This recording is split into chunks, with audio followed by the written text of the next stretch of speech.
سلام بچه‌ها، دیگه برای ساخت چنین لوگوهایی نیاز نیست با فتوشاپ زمان بذارید و کلی یاد بگیرید. فقط کافیه 20 ثانیه با این هوش مصنوعی بسازیدش.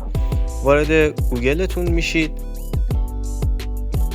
و آدرس سایتی که براتون داخل کپشن گذاشتم رو وارد میکنید، یا داخل دایرکت اگر بنویسید لوگو براتون توضیحات ارسال میشه.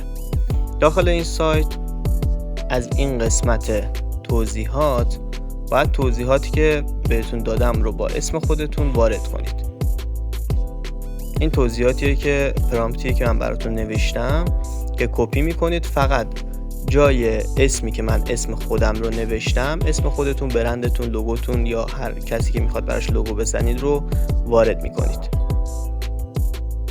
بعد از اینکه کپی کردید اینجا پیست میکنید و گزینه کریت رو میزنید که بره برای ساخت.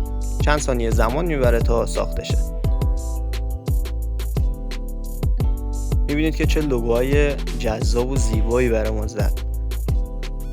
واقعا لوگوهای خوبی میزنه. یکم تایم بذارید میتونید لوگوهای قشنگ از داخلش در بیارید، لوگوهای متفاوت.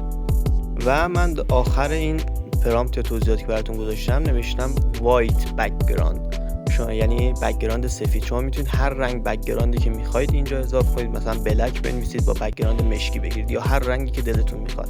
همه اینا قابل تغییره.